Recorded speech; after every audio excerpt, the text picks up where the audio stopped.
이 시간 우리 주일 오전 요한복음 56번째 시간입니다. 예수님께 배우는 기도의 모범, 예수님께 배우는 기도의 모범이라는 제목으로 우리 하나님 말씀 전하겠습니다. 요한복음 17장은 전체가 예수님의 기도이죠. 제가 문제를 한번 내볼게요. 이제 17장 시작할 때 보면은 기도하시다라고 나와 있어요. 그리고 이제 이 17장의 기도가 끝나면은 18장에 잡히시는 거죠. 가룟 유다가 이제 제사장들, 군병들 데려와서 예수님 잡는 거예요. 그러면은 지금 예수님께서 17장에서 하시는 기도는 어디에서 하신 기도일까요? 네. 예, 겟세마네 기도인 것 같죠? 예, 제가 함정을 파는 거예요. 예수님께서 겟세마네 기도하실 때 땀이 땅에 떨어지는 핏방울 같이 되었더라. 그걸 아실 거예요. 아시는데 예수님의 겟세마네의 기도는 공관복음에 기록되어 있어요. 공관복음. 그리고 지금 우리가 보는 거는 요한복음인데 요한복음에는 겟세마네 기도가 없습니다. 이제 무슨 말씀을 제가 이제 드리려고 하느냐면은 잠깐 우리 성경 기초에 대한 걸 말씀을 드릴게요. 우리가 성경을 읽다가 아니면 성경에 대한 걸 접하다 보면은 공관복음이라는 얘기를 많이 들어보지 않으셨어요? 공관복음. 공관복음이 뭐냐면은 복음서는 4개가 있어요. 우리가 아는 것처럼 마태복음, 마가복음, 누가복음, 요한복음. 저자들의 이름을 붙여가지고 복음서를 썼습니다. 이것을 사복음서라고 그래요. 그런데 마태복음, 마가복음, 누가복음, 요한복음이 빠졌죠. 이 세 복음서를 공관복음이라고 해요. 공관복음. 공관복음 왜 공관이 뭐냐면은 공통된 관점. 그러니까는 마태, 마가, 누가는 공통된 관점으로 본 거예요.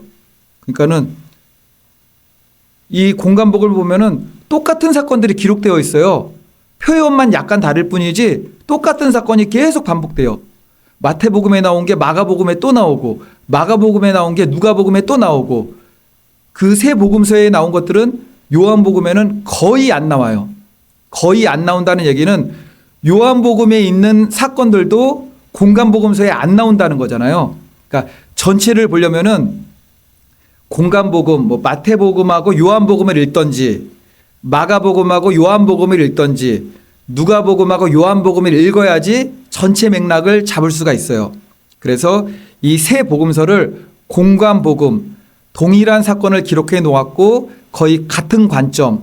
근데 마태복음은 마태가 쓰고 마가복음은 마가가 쓰고 누가복음은 누가가 썼으니까는 똑같은 관점이지만 쓰는 게 달라요. 왜냐면은 제가 앞에서 설교를 하고 있는데 이쪽에서는 저를 오른쪽에서 보고 있는데 여기서는 가운데서 보고 있는 거죠. 여기서는 왼쪽에서 보고 있는 거죠. 그러니까 똑같은 걸 보고 있고 똑같은 설교를 들었는데도 다른 방향에서 보기도 하고 그러니까는 조금씩 내용이 달라요. 그런데 다른 내용들이 다 은혜가 되는 거죠. 차이점이 있다면은 새 복음서, 공관 복음서는 기록하는 대상이 달라요. 우리가 지금은 성경 말씀을 전 세계 모든 사람들이 다 읽잖아요. 다 읽는데 성경이 쓰여질 당시에는 우리 한국 사람의 생각하면서 썼겠습니까? 그게 아니죠. 당장 받을 사람들, 1차 독자라고 그러죠. 당장 받을 사람이 대상으로 썼는데 마태복음은 누구를 대상으로 처음 기록했냐면은 유대인들. 그래서 유대인들한테 강조를 하려면은 예수님이 왕이시다. 예수님이 그리스도이시다를 강조해야 되잖아요. 왕으로 인정도 안 하고 그리스도인 것을 인정 안 해서 죽였으니까는. 그래서 마태복음을 쓸 때는 예수님이 왕인 것, 그리스도인 것 내용들이 많이 나타나면서 그걸 강조하는데 유대인들이 제일 귀중하게 여기는 게 뭐냐면은 족보예요. 족보. 그래서 마태복음 1장 1절 보면은 아브라함과 다윗의 자손 예수 그리스도의 계보라. 다윗의 자손하면 생각나는 게 뭐죠? 왕족. 그러니까 예수님이 다윗의 자손이라는 것은 왕의 계보를 따랐다라는 거예요. 아브라함도 최고잖아요. 유대인들은 믿음의 조상. 그러니까 믿음의 조상 아브라함, 다윗의 자손, 왕족. 예수 그리스도. 예수라고만 쓰면 안 됩니다. 그리스도가 반드시 들어가야 돼요. 우리가 이제 기도하실 때, 마지막으로 기도하실 때 이게 뭐 틀리다고 그렇게 얘기할 수 없지만 그래도 성경적 의미로 바른 것을 가르쳐 드리면 우리가 뭐 기도한 다음에 예수님의 이름으로 기도했습니다. 이렇게 기도하잖아요. 이것도 맞기는 맞아요. 맞는데 예수라는 이름은 저가 죄인들을 구원하실 자라는 뜻이잖아요. 그러니까는 예수라는 이름의 의미는 이 땅에서 죄인들을 위해서 십자가 사명을 감당하는 그 사명이 담긴 이름이에요. 그러니까는 이 땅에서의 대속의 사건에 이게 초점이 맞추어진 이름이죠. 근데 예수 그리스도는 영원하신 왕, 기름 부음 받은 자, 메시아 다 동일해 있어요. 그러니까는 예수님의 이름으로 기도했습니다. 이것도 맞지만 그래도 정확하게 성경적 의미를 담아서 기도하면은 뭐 이렇게 오늘도 대표 기도를 하셨고 우리가 또 모일 때 대표 기도를 부탁하기도 하고 하잖아요. 그때는 예수 그리스도의 이름으로 기도드립니다. 이게 그래도 성경적으로 좀 가깝다라는 거죠. 그렇다고 예수님의 이름으로 기도했습니다. 분들한테 항상 가가지고 그렇게 기도하면 안 됩니다. 그러면 안 돼요. 그것도 맞지만 예수 그리스도가 더 합당하다. 그리고 마가복음은 로마인 상대로, 그리고 헬라인은 그 당시 헬라인들 하면 이방인들을 뜻했어요. 이방인들을. 그래서 누가복음은 헬라인을 대상으로 썼습니다. 그래서 누가복음도 처음에 뭐가 나오냐면은 누가복음을 데오빌로 카카에게 씁니다라는 내용이 나와요. 데오빌로가 헬라인이거든요. 근데 누가복음은 예수님의 그 공생의 사역, 복음에 대한 내용이잖아요. 그리고 성령 강림 이후에 쓴 건 뭐죠? 사도행전. 그래서 누가복음은 누가 썼습니까? 누가. 사도행전은 누가 썼습니까? 누가. 누가복음도 누가가 쓰고요. 사도행전도 누가가 썼어요. 그러니까 이걸 한편으로 딱 엮으면은 누가복음은 전편, 사도행전은 후편이 되는 거예요. 누가복음에는 예수님이 계실 때 있었던 일, 사도행전은 예수님이 부활 승천하시고 성령이 오신 뒤로 초대교회가 생겨진 일. 그래서 한 번에 쫙 읽으시려면은 누가복음을 읽고 요한복음도 같이 읽어야 되니까 사건이 빠진 게 많으니까 누가복음, 요한복음, 사도행전, 마태복음, 요한복음, 사도행전, 마가복음, 요한복음, 사도행전 이렇게 읽으시면 됩니다. 제가 너무 복잡하게 말씀을 드렸나요? 어쨌든 우리가 지금 살펴보고 있는 요한복음은 공간복음서가 아니다. 왜냐면은 마태, 마가, 누가복음에 나온 그 사건들이 나오지 않는다. 나오는 것도 있는데 거의 안 나와요. 관점이 전혀 다르게 쓰여졌기 때문에. 제가 무슨 말씀을 드리려다가 공간복음 말씀을 드렸죠? 네? 마가는 어떤 관점에서 썼냐면은 마가복음 로마인들을 대상으로, 로마인들. 마태복음은 유대인, 마가복음은 로마인, 누가복음은 뭐 로마인도 뭐 헬라 문화권이긴 하지만 이방인들을 대상으로 그렇게 관점이 좀 달라요. 그리고 이제 우리는 번역한 성경을 보니까는 내용이 다 이제 복음서 같지만 이게 전하는 메시지 방향들이 대상에 따라서 이렇게 뭐 나오는 내용들이 그렇게 있습니다. 그런데 이제 오늘 제가 그게 주제가 아니었고 뭘 말씀을 드리려고 하냐면은 17장에서 했던 기도가 무슨 기도냐고 할 때 우리가 잡히시기 전에 기도했으니까는 겟세마네 기도구나라고 생각을 하는데 요한복음에 나오는 기도는 겟세마네 기도가 아니에요. 그리고 요한복음에는 겟세마네 기도가 또 안 나와요. 겟세마네 기도는 공간복음에만 나옵니다. 그러면은 지금 이 기도는 무슨 기도냐? 이것도 굉장히 중요해요. 무슨 기도냐면은 예수님께서 십자가에 못 박혀 죽으시기 하루 전날 마지막 만찬하셨죠. 그리고 제자들의 발도 막 씻겨주셨잖아요. 가룟 유다 내가 이렇게 떡을 주는 자가 나를 팔자다 그러니까는 하다가 그냥 나가버렸잖아요. 나가버리고 예수님께서 여러 가지 말씀을 하셨어요. 하신 다음에 이제 겟세마네 동산으로 기도하러 가세요. 지금 기도하러 가시는 중에 한 기도가 요한복음 17장 기도예요. 겟세마네 동산에서는 오래도록 그렇게 기도는 못 하세요. 기도하시고 막 아주 간절히 기도하시지만 이제 가시는 동안에 기도했던 게 요한복음 17장 기도입니다. 그러니까 어떻게 보면은 고별 설교가 마지막 설교라고 하면은 어떻게 보면 겟세마네 동산에서 기도도 있긴 하지만 마지막으로 예수님 자신을 위해서 그리고 남은 제자들을 위해서 제자들이 감당할 사명으로 인해서 복음 전파를 올 영혼들을 위해서 기도하시는 아주 전체적인 기도가 되는 거죠. 가장 먼저 예수님 자신을 위한 기도는 1절부터 5절에 있고요. 두 번째로 남겨질 제자들을 위해서 기도하고 또 이제 불신자들을 위해서 기도하게 되는데 요한복음 17장은 어떻게 보면 예수님께 배우는 기도 학교예요. 기도 학교. 그래서 이거 구분을 딱 나눠서 예수님은 자신을 위해서 어떻게 기도했는가를 보면서 우리는 나 자신을 위해서 어떻게 기도를 해야 되는 것이지? 그리고 예수님께서 제자들을 위해서 기도한 것처럼 우리는 함께 믿음의 길을 가고 있는 예수님의 제자들이잖아요. 그러니까는 교회 공동체의 동역자들, 함께 믿음의 길을 가는 성도들 위해서 또 어떻게 기도할 것인가. 그리고 마지막으로는 우리가 전하면은 불신자들이 올 거 아니에요. 이제 그들을 위해서는 또 우리가 어떻게 기도해야 되는가. 이제 그 구분된 것이 좀 있는 것이고 모범을 보여주신 거죠. 그러면은 우리가 기도해도 이 기도도 있어요. 이게 무슨 기도죠, 이게? 허공을 치는 기도. 허공을 치는 기도예요. 이게 향방 없는 다름질 같이 향방 없는 다름질이 뭔지 아시죠? 그거 하면 저는 타조가 생각나더라고요. 타조가 막 정신 나간 것처럼 막 뛰어다니잖아요. 어디로 가는지도 모르고 막 뛰어다녀요.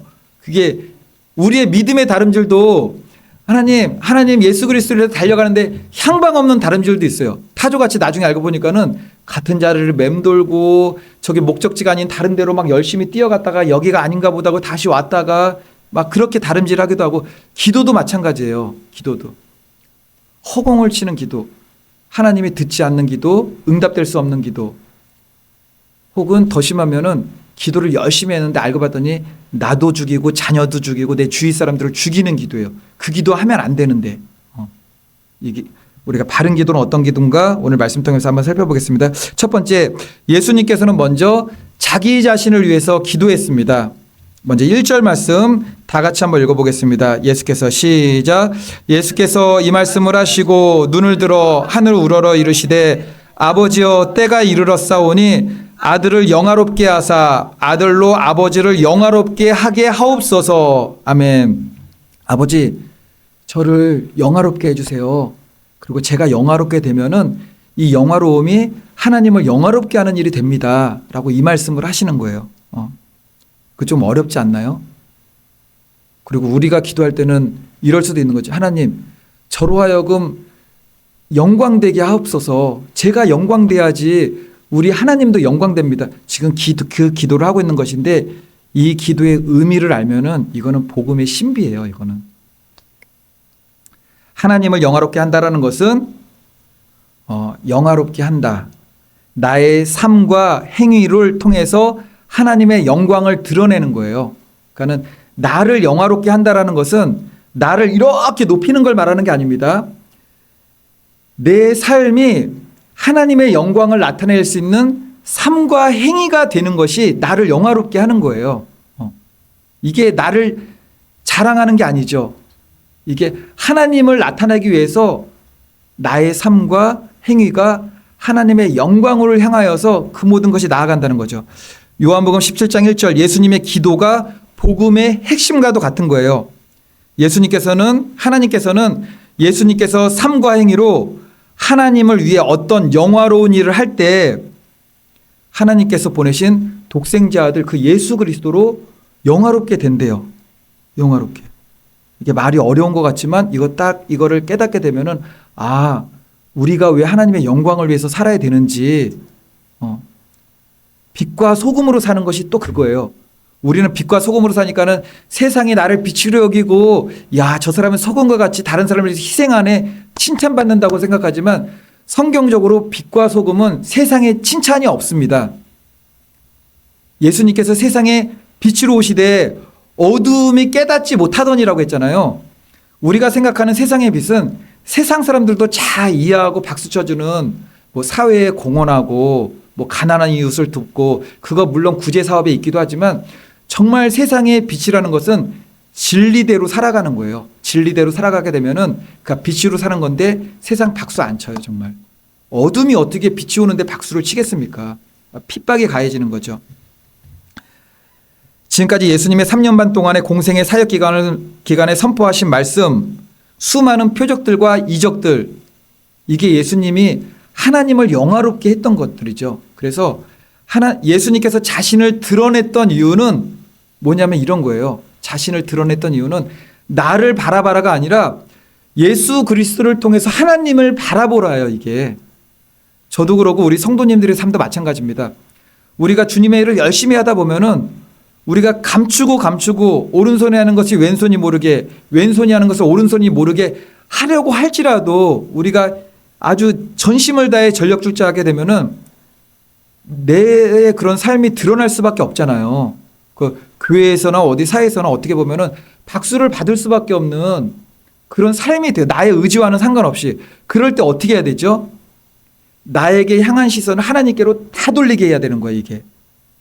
이게 내가 영화롭게 돼서 하나님을 영화롭게 하는 겁니다. 그런데 조금이라도 이 하나님께로 다 가야 될 시선이 어쨌든 처음에 하나님께서 사람을 통해 일하시니까는 나에게 쏠리게 되는 부분이 있잖아요. 조금이라도 취하게 되면 어떻게 되는 거죠? 하나님의 영광을 가리는 거예요. 가리고 그 사람 개인적으로는 교만한 겁니다, 그게. 그래서 어느 순간 하나님의 영광을 위해서 하다가 나가 나오는 거예요, 조금씩. 하나님께서 하셨습니다. 우리가 하셨습니다. 우리가 하셨다라는 것은 교회 공동체를 통해서 일하는 하나님께서 하셨다라는 거죠. 그렇게 하다 어느 순간 내가 나오면은 하나씩 긁어먹는 거죠. 하나님의 영화로움을. 제가 문제를 하나 낼 테니까는 이것도 한번 맞춰보십시오.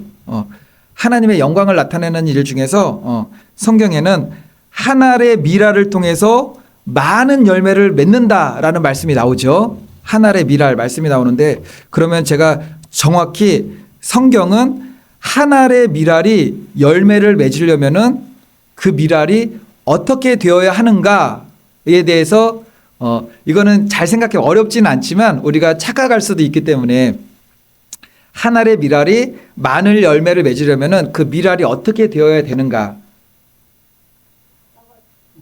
썩어전도 네 땡입니다. 네 제가 문제를 내려고 그랬는데 제가 문제를 그냥 낼게요. 일단은 한 알의 미랄이 열매를 맺으려면은 썩어져야 된다. O 아니다. X 썩어져야 된다. O 우리 O 하세요. 빨리 아까 했으니까 O 하세요. O 해보세요. O 있으세요? O 예 맞습니다. 예 X잖아요. 그죠? X 성경에는 한 알의 미랄이 많은 열매를 맺으려면은 썩어져야 한다라는 말씀은 그 어디에도 없어요. 그 창세기 1장 1절부터 요한계시록 끝 어디에도 없어요. 근데 저희들도 그렇게 얘기를 하니까는 저도 그렇게 이해를 많이 했었어요. 그냥 무슨 맥락인지는 알죠. 그게 무슨 맥락인지는 아는데 요한복음 2장 20절 말씀이에요. 우리가 알고 있는 말씀이 내가 진실로 너희에게 이르노니 한 알의 밀이 땅에 떨어져 죽지 아니하면 우리 집사님 죽지 아니하면 예, 한 알 그대로 있고 죽으면 많은 열매를 맺느니라. 성경에서 한 알의 미랄은 죽으면 많은 열매를 맺느니라. 그게 뭔지 아시겠죠? 예수 그리스도의 죽음을 담아서 예표된 비유의 말씀이에요, 이게. 그리고 이제는 예수님께서 먼저 십자가에 죽으셨잖아요. 예수님의 죽음이 나의 죽음이 되어야 돼요. 나의 무엇이 죽어야 될까요? 지금 숨 쉬는 이 죽음이 되는 이거 죽으면 안 돼, 이거 죽으면 안 되고요. 내 자아가 죽는데 그냥 자아라고 하면 안 돼요. 시퍼렇게 살아있는 자아. 아주 시퍼렇게 살아있는 자아. 근데 저도 속고 성도님들도 속고 다 속아요. 예수님 믿고 성령 받고 아주 막 눈물 콧물 흘리면서 회개해 보신 적 다 있으시잖아요. 저도 있어요. 막 붕글러면서 회개하고 막 예수님 제가 죄인입니다. 나 같은 죄인을 구원하시다니요. 그래서 이제 예수님대로만 사는 줄 알았어요. 사는 줄 알았더니 약간 열받는 일이 일어났더니 그게 땅속에 다 무덤돼가지고 장사 지낸 줄 알았더니 부활했어요. 예수님의 새 생명으로 부활한 게 아니라 시퍼하게 죽었던 자아가 흙 속에서 그냥 나왔어요. 그래가지고 옛날 모습이 그대로 나오는 거예요, 이게. 우리는 정말 예수님의 부활을 언제 경험하죠? 우리가 지금까지 경험했던 부활들은 시퍼렇게 살아있는 자아가 다시 살아나는 그 부활을 경험한 일들이 많은 거죠. 그럼에도 불구하고 우리가 회개하고 하나님 앞에 엎드리잖아요. 이게 믿음의 성장이에요. 하나씩 하나씩 성장했는데 내 자아가 또 살아있어요. 그래서 날마다 죽는 거예요. 날마다 그래서 믿음의 성장은 점진적인 겁니다. 하루아침에 예수님 믿고 예수님처럼 될 수도 없어요. 사도 바울이 다메섹 도상에서 예수님 만났잖아요. 예수님 만나고 그대로 그렇게 쓰임 받았나요? 아니에요. 13년 동안 아라비아 사막 고향 다소로 내려갔다가 겨우겨우 이제 13년 후에 바나바가 부르니까는 그때 사역을 시작해요. 그리고 천국도 보고 왔죠. 낙원 보고 왔습니다. 성경이 27권인데 열 몇 권이나 되는 13권 정도의 성경을 사도 바울이 썼어요. 그러고 나서 또 뭐라고 고백하죠? 나는 날마다 죽노라. 왜 죽어야 되죠? 내 속에서 두 법이 싸우고 있대요. 하나님을 향한 예수 그리스도를 향한 생명의 법과 사망으로 가는 시퍼렇게 살아있는 악한 자를 보는 거죠. 날마다 싸운대요. 그렇지만 자신을 정죄하진 않아요. 왜냐하면 성령으로 말미암아 성화돼 나가는 자신을 보게 되는 거죠. 어쨌든 그렇습니다.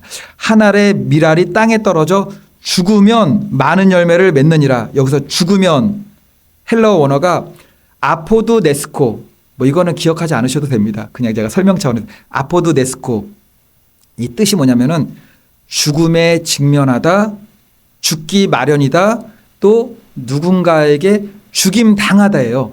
그러니까 한 알의 밀알이 죽으면 이거는 예수 그리스도의 십자가의 죽음과 대속을 통해서 이루실 온 인류의 구원에 대한 많은 열매는 구원받은 열매잖아요. 모두 다 열매 맺지는 않습니다. 모두가 구원받지는 않잖아요. 예수 그리스도를 믿음으로 영접한 이들만 구원받는 거예요. 내가 죄인인 것을 고백하고. 성경에서 말씀하는 한 알의 밀알의 원형이 누구죠? 예수 그리스도. 땅에 떨어졌습니다. 땅에 떨어졌단 말을 굳이 왜 했을까요? 예수 그리스도는 하나님의 본체시나 자기를 비워 종의 형체를 가지사 하늘 보좌를 내리고 이 땅에 내려오셨잖아요. 이 땅에 내려오셔서 죽은 것을 그 말씀에 그대로 포함하신 거죠. 죄를 대속하시기 위해서 죽임 당하신 어린 양 한 알의 밀알 아포드 네스코라고 이제 성경은 말씀하는 겁니다. 그런데 예수님께서 요한복음 17장 오늘 이제 기도하시잖아요. 가장 먼저 자기 자신을 위해서 기도하세요. 기도하시는데 어떤 기도를 하시냐면은 하나님 정화를 영화롭게 해 주시옵소서. 제가 영화롭게 됨으로 하나님도 영화롭게 되기를 원하나이다.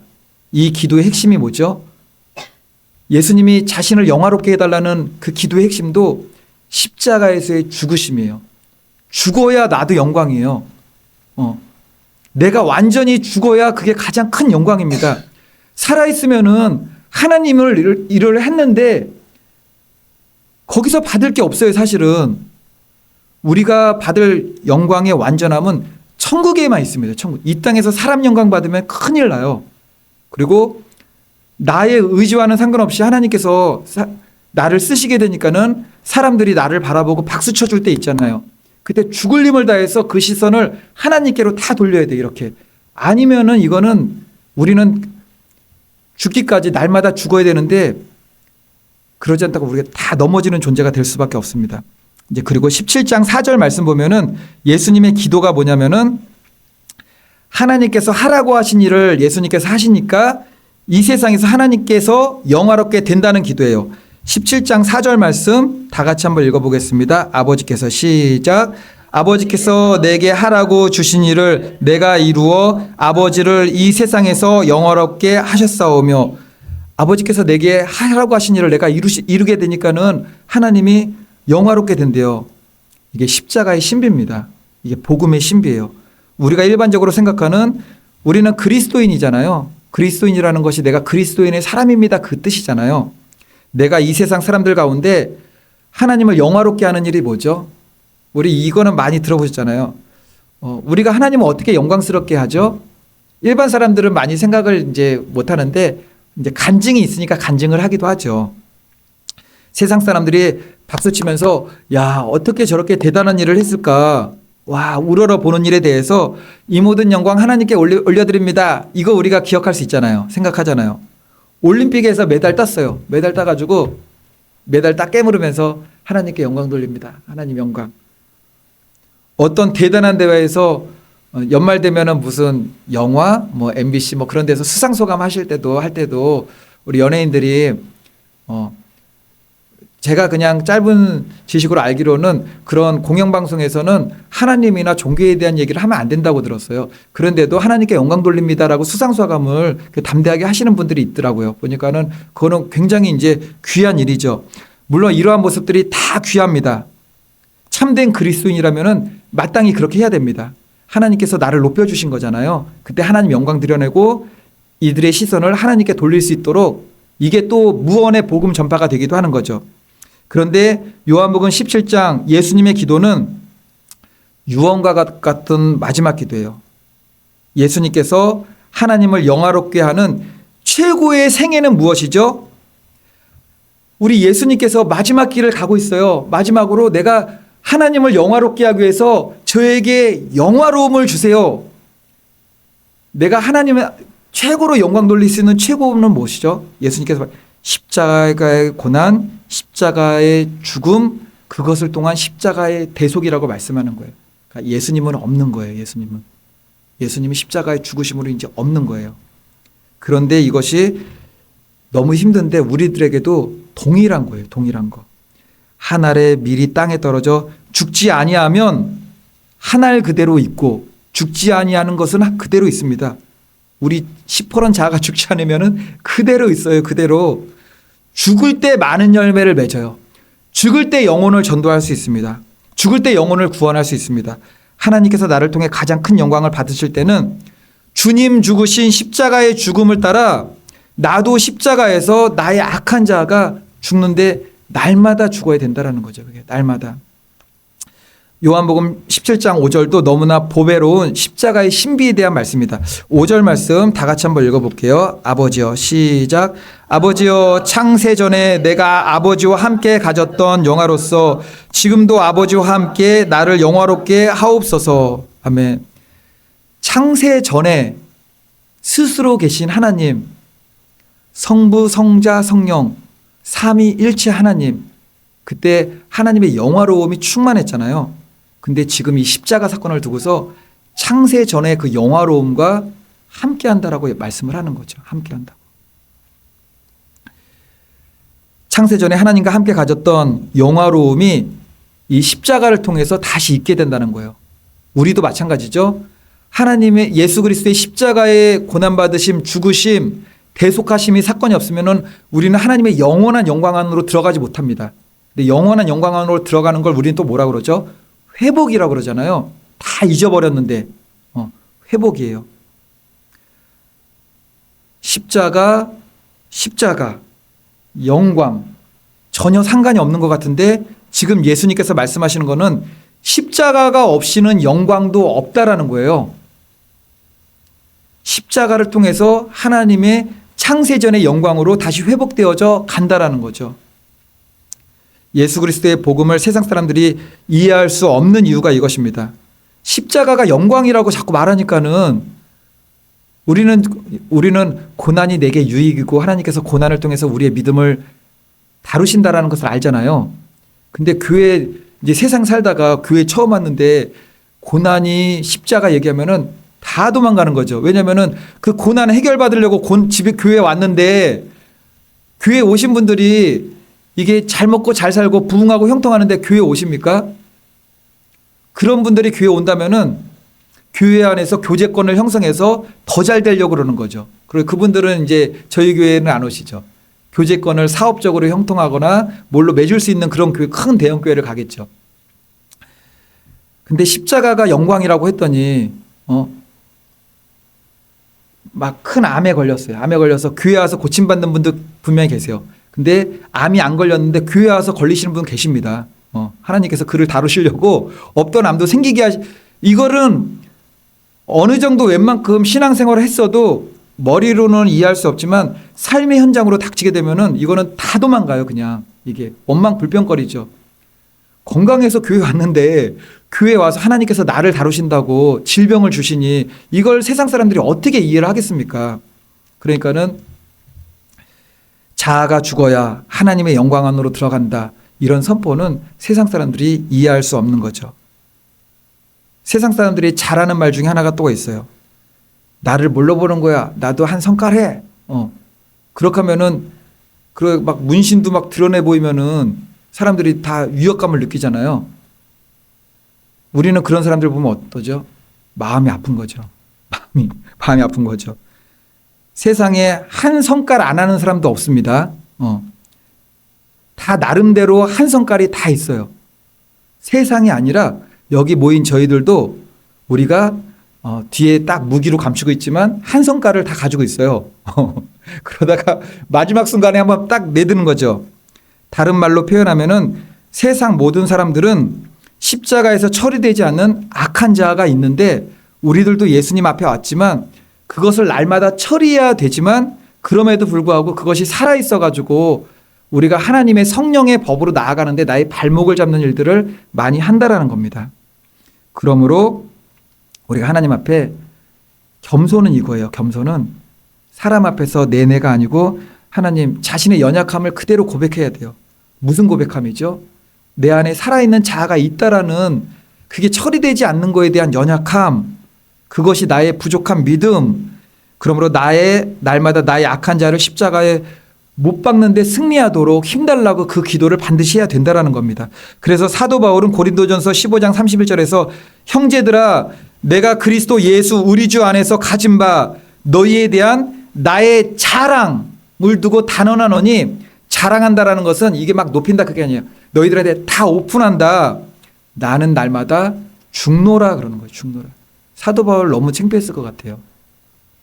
손을 얹으면은 귀신이 쫓겨나가고 손을 얹으면은 병자들이 나음을 받는데 안질이 있어요. 안질. 눈에서 고름이 나와요. 고름이. 막 안수해가지고 다그쳤더니 고름이 나와요. 그러니까는 은혜 받는 성도님들은 그래도 아멘하고 따라가겠지만 그렇지 않은 사람들은 뭐야? 자기 눈에서 막 고름이 나오네? 안질이네? 사도 바울이 이것 때문에 기도하잖아요. 하나님, 저한테 가시가 있습니다. 가시가. 이게 눈에 가시죠, 이게. 이것들 때문에 복음 전파하는데 너무 힘듭니다. 우리들 생각에는 이 안질이 고쳐지게 되면은 더 복음이 잘 전파될 것 같지만 3번이나 기도했는데 하나님께서 말씀 안 하시다가 응답하세요. 뭐라고 응답하시죠? 이 안질을 고쳐줬는가? 그게 아니에요. 내 은혜가 내게 족하도다예요. 그러면서 하신 말씀이 내가 연약한 가운데 강하여질 것이다라는 거예요. 자기가 약한 걸 알고 하나님 앞에 엎드리는 자들을 하나님께서 들어 사용하신다라는 거죠. 이게 또 십자가의 신비입니다. 고난의 신비고 겸손의 신비라는 거죠. 원어를 보면은 영광, 오늘 영광, 이 하나님의 영광 안으로 들어가는 것이 날마다 자의 악한 자가 죽노라예요. 그러니까 내가 십자가에서 예수님의 죽음을 나의 죽음으로 참여하게 된다면 그게 영광이래요. 이해가 안 되잖아요. 세상 사람들은 지금 오늘 처음 교회 나오신 분들은 이게 제 설교가 이해가 전혀 안 될 거예요. 어떻게 나의 지금 이 성질 하나로 버텨왔는데 이 성질이 악한 자가 시퍼렇게 자아가 죽는 게 내가 영광을 입는 거라고? 그것이 하나님께 또 영광을 돌리는 영화로운 삶이라고? 너무 쉬운데 너무 어려운 거죠. 복음을 깨닫지 못하면 평생 이해되지 않는 말씀인 겁니다. 바라기는 오직 예수교회 성도님들 모두 예수 그리스도의 십자가의 죽음을 진실로 날마다 경험하는 믿음이 되어서 날마다 죽노라가 뭐죠? 날마다 믿음이 성장하는 성화잖아. 이게 성화. 우리 철로역정에서 배웠는데 영원한 하나님의 영광 안으로 참여하는 것은 영화인가요? 영화? 그 영화 안으로 참여하기 위해서 성화가 날마다 있는 거예요. 성화가. 그런 믿음으로 성장해 가시는 우리 성도님들 되시기를 예수님의 이름으로 축원을 드리겠습니다. 두 번째로 살필 것은 예수님께서 제자들 위해서 기도하셨어요. 제자들. 11절 말씀을 중심으로 살펴보겠습니다. 예수님께서는 제자들의 믿음이 죄악된 세상에서 보존되기를 원하셨어요. 데살로니가 전서에도 그 말씀이 있어요. 주 오실 그날에 우리의 온 영과 혼과 몸이 주 오실 그날에 흠없이 보존되기를 원하시느니라. 우리의 영혼이 구원받지만 이 땅에서의 삶에서는 우리의 마음만 보존되는 게 아니라 영, 혼, 육 다 보존돼야 돼요. 행실도 하나님 앞에 합당한 행실로 나아가야 된다라는 거죠. 11절 말씀 다 같이 한번 읽어보겠습니다. 나는 세상에 시작 나는 세상에 더 있지 아니하오나 그들은 세상에 있사옵고 나는 아버지께로 가옵나니 거룩하신 아버지여 내게 주신 아버지의 이름으로 그들을 보존하사 우리와 같이 그들도 하나가 되게 하옵소서. 아멘. 보존되게 해달래요. 그리고 예수님이 지금 제자들을 위해서 기도하는 겁니다. 아마 저도 그렇고 우리 성도님들 모두도 그리스도 예수 안에서 한 형제된 교육자들을 위해서 또 성도들을 위해서 계속 기도하실 거예요. 기도 시간이 되게 되면은. 그런데 여기서 살펴볼 예수님의 기도는 제자들을 위해서 기도하실 적에 예수님의 마음이에요. 어떤 마음으로 기도했는가. 우리도 다 함께 믿음 생활하는 성도들을 위해서 기도합니다. 그리고 반드시 기도해 주어야 돼요. 그런데 기도는 하고 그 시간은 채우는데 마음적으로는 소홀히 할 때가 있다는 거죠. 마음적으로는 소홀히 할 때가. 그래서 기도해 주는 것만으로는 다 되지 않고 기도할 때 그 내 마음으로 쏟아야 될 마음이 있다라는 겁니다. 저와 성도님들이 기억해야 되는 것은 요한계시록 보니까는 우리의 기도를 금양로에 바쳐가지고 하나님 나라 보좌까지 가지고 올라간다고 그래요. 그게 기도가 올라가는 거잖아요. 향이 돼서 올라간다고 말씀을 해요. 말씀을 하는데 그럼 향이 되지 않는 기도, 제가 향방 없는 다름질 또 말씀을 했지만 허공을 치는 기도도 마태복음 6장 7절 보니까는 중언부언하지 말라. 너희는 말을 많이 하여야 들으실 줄 생각하느니라. 이건 책망하셨어요. 잘못된 기도. 가치라는 게 있죠. 가치. 헌금도 가치가 있어요. 액수의 크고 작음이 가치가 아니라 내 마음의 전부를 드리는 그 가치가 담겨 있어야지 받으시는 헌금이 되는 거죠. 그래서 바리새인 서기관들 막 그 종교 지도자들이 그 예수님 당시 헌금함에 이게 둘에 뭐 이게 은화 넣고 뭐 넣으면은 땡그랑 소리 나잖아요. 지금도 그런 것 같아요. 지금 동전을 많이 사용 안 하지만 이게 500원짜리 땅 떨어뜨리는 거하고 100원짜리 땅 떨어뜨리는 거하고 10원짜리 땅 떨어뜨리면은 이게 소리가 다른 거 아시잖아요.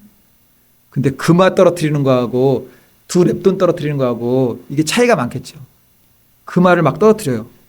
나 이만큼 헌금해 그거죠. 근데 그 누구죠? 그 과부가 두 랩돈 헌금했는데 하나님께서 예수님께서 기뻐하셨잖아요. 이거를. 기도도 마찬가지예요. 가치를 담아야 된다는 거죠. 기도가 중언부언하지 말라는 거는 입으로만 기도하는 기도, 하나님 앞에 향하지 않는 기도, 시간을 채우는 기도지만 하나님께 가지 않는 기도, 그 기도 하지 말라는 거죠. 왜냐하면 가치와 마음과 중심을 담아야 된다라는 겁니다.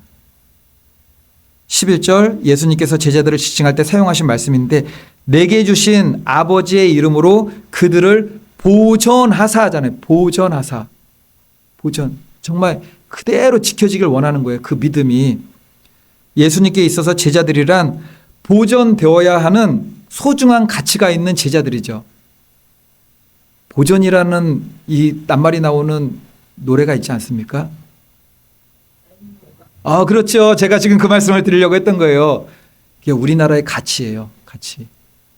예수님이 쓰신 그 가치를 우리도 그래서 우리가 애끓는 거죠. 어쨌든 예수님께서는 제자들에 대해서 하나님께서 내게 주신 우리가 어떤 것을 지금 집에 금괴가 있어요. 금괴. 그러면은 이거 잘 치워놔. 그렇게 안 하잖아요. 이거 잘 보존해놔. 금괴보다도 더 귀한 게 있어야겠네. 뭐죠? 뭐 갑오. 대대로 내려오는 갑오. 조선시대보다 더 고려시대. 아니었죠. 고조선 때부터. 너무 머나요? 어쨌든 그때부터 내려오는 뭐가 있어요. 이걸 보존해야 되죠. 가치예요. 가치. 제자들에게 예수님께 있어서 제자들은 그런 가치였던 거죠. 근데 저에게 우리 성도님들 그리고 성도님들에게 성도님들 옆에 있는 믿음의 동역자들 식구들의 가치가 그런 거예요. 가치가. 기도 중에서 가장 간절하게 기도할 수 있는 기도는 일반적으로 생각할 때 부모가 자녀를 위해서 기도할 때, 근데 좀 더 정확하게는 엄마가 자녀를 위해서 기도할 때, 엄마가 자녀를 위해서 기도할 때. 근데 하나님의 아들이 아니죠. 하나님의 독생자 아들이죠. 너무나 사랑하는 가치가 있다라는 것입니다. 내게 주신 아버지의 이름으로 그들을 보존하사, 그냥 보존하는 것이 아니라 하나님의 이름으로 하나님의 자녀로 보존되기를 원합니다. 그겁니다. 근데 우리가 성도님들이 저를 위해서 기도할 때, 제가 성도님들을 위해서 기도할 때 우리는 무엇을 위해서 기도하죠? 믿음의 보존을 위해서 기도. 그게 가장 중요한 거잖아요. 이 믿음이 하나님 나라 천국까지 보존돼서 갈 수 있도록 지키기 위한 기도잖아요. 많은 기도들이 그 보존을 위해서 기도하는 겁니다. 예수님께서 말씀하셨습니다. 새 계명을 너에게 주노니 서로 사랑하라. 내가 너희를 사랑한 것 같이 너희도 서로 사랑하라. 이 사랑의 계명을 어디에 실천하시겠습니까? 우리 교회 공동체 안에서는 기도예요. 그래서 사랑의 기도라고 얘기하잖아요. 기도하실 때 사랑을 담아주십시오. 사랑을. 저를 위해서 기도하실 때 지극한 사랑을 담아주십시오. 그리고 옆에 있는 성도님들을 위해서 기도하실 때 지극한 사랑을 위해서 기도하시고, 뒤에 이제 세 번째 기도가 불신자를 위해서는 기도인데 그 영혼들을 위해서도 지극한 사랑을 위해서 담아서 기도해야 됩니다. 저도 그 기도를 해야 되는 거죠. 이게 간단한 것 같지만 예수님께서 마지막 고난의 십자가의 길을 가면서 가르쳐 주신 기도의 모범이에요. 기도의 모범. 이제 세 번째로, 아직 믿지 않는 세상의 불신자를 위해서는 어떤 마음으로 기도해야 되는지를 말씀해 주셨습니다. 우리 26절 말씀 한번 읽겠습니다. 26절 말씀 우리 다 읽어서 마치도록 할게요. 내가 아버지의 이름을, 시작. 내가 아버지의 이름을 그들에게 알게 하였고 또 알게 하리니 이는 나를 사랑하신 사랑이 그들 안에 있고 나도 그들 안에 있게 하려 함이니라. 아멘. 혹시 세상에 믿지 않는 불신자들을 위해서 계속 기도하고 계십니까? 예수님도 기도하고 계시잖아요. 우리도 기도해야 돼요. 그러니까는 절대 한 영혼의 구원에 대한 것은 우리의 판단이 있으면 절대 안 돼요. 그냥. 성도님들도 나 자신, 자기 자신을 생각해 보십시오. 나 자신도 내 뜻대로 되지 않는다는 걸 다 아시죠. 그리고 내가 지금까지 살아온 길을 딱 보더라도 이제 우리는 믿으니까는, 야, 하나님께서 이때 이렇게 개입하셨구나. 하나님께서 이때 이렇게 역사하셨구나. 내가 하나님 안 믿었으면 어떡하지? 이런 생각이 들잖아요. 근데 그 고비고비 구간구간을 보면은 내 생각대로 됐던 건 없어요. 그냥 하나님이 누구를 사용하시고 누구를 통해서 또한 강권적으로 내 삶을 바꾸셔서 지금 에베네셀 여기까지 우리를 인도하신 거죠. 앞으로의 삶도 내 생각대로는 되지 않을 것입니다. 내일의 삶은 어디에 달렸죠? 주의 말씀은 내 발의 등이요. 하나님 말씀이 나를 인도하실 것입니다. 그런데 우리가 나의 삶도 과거의 삶을 봐더라도 장래의 삶을 보더라도 내 뜻대로 되지 않는다는 것을 알면서도 믿지 않는 불신자들에게 우리가 복음을 전하다가도 내 뜻을 세워버리죠. 열심히 전하다가 이게 그 복음이 아직까지 뿌리를 내리지 못하고 불신자로 있게 되면은 그냥 안 된다고 생각하는 거예요. 마지막까지 기도하는, 최후 마지막까지 기도하는 거예요.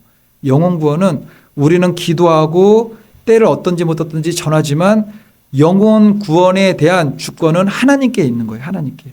이것도 다 내려놔야 되는 거죠. 사실은. 다 내려놓고 기도해야 되는 겁니다. 제일 힘들 때가 가족에 대해서, 다른 사람에 대해서는 이제 뭐 기도하다가 생각이 안 나면 기도 안 하다가 생각나면 또 기도해. 가족에 대한 건 너무 절실하잖아요. 너무 절실한데 내가 피부로 알잖아요. 그 사람을. 성질이 어떤지, 성격이 어떤지, 교회에 대한, 믿음에 대한, 기독교에 대한 적대감이 어떤지 다 알고 있잖아요. 그것들을 알고 있으니까는 기도하면서, 기도는 안 할 수는 없으니까 하면서도 마음 가운데 안 될 것 같아. 안 돼. 그래도 기도는 또 하고, 그것도 안 된다는 거죠. 그냥 마지막까지 모든 구원에 대한 주권은 하나님께 맡기고 우리는 기도해야 된다는 겁니다. 이게 불신자나 아직 믿지 않는 자들을 위해서 기도할 때 예수님께서 보여주신 기도의 모범이에요. 기도의 모범. 내가 26절 제가 다시 읽겠습니다. 내가 아버지의 이름을 그들에게 알게 하였고 또 알게 하리니 이는 나를 사랑하신 사랑이 그들 안에 있고 나도 그들 안에 있게 하려 함이라. 우리 영역이 아니에요. 하나님의 영역이에요. 우리 주님의 영역 안에 있습니다. 바라기는 저와 성도님들 모두가 더욱 사랑으로 우리 교회 공동체를 위해서 그리고 나라와 민족을 위해서도 오늘 좋은 단어가 나왔네요. 보전하사. 나라와 민족. 우리나라가 어떻게 건국되었는지는 아시죠? 선포될 때 이승만 그 대통령은 선지자 같은 사명을 가졌잖아요. 선지자 같은 사명을 가지고 그리고 목사님의 기도로 나라가 시작되었고 사실 우리나라 일반 사람들은 모르지만 우리는 엄밀히 말해서 영적으로 기독교 국가로 건국된 나라입니다. 그런 나라는 없어요. 또 기독교 국가로. 나라가 탄생할 때 건국할 때 기도를 장장 굉장히 오래 했다고 들었어요. 그냥 우리 대표 기도할 때처럼 1, 2분이 아니라 나와서 기도하시겠습니까? 기도를 하는 거죠. 기도를. 때가 이르면은 모든 것이 하나님의 주권에 있습니다. 아직 믿지 않지만 장차 전도될 것이고 선교될 것이고 불신자에서 하나님의 자녀로 옮길 그들을 위해서도 사랑으로 반드시 기도해야 됩니다. 우리 이 시간 우리 찬송하시고 찬송 하나 하시고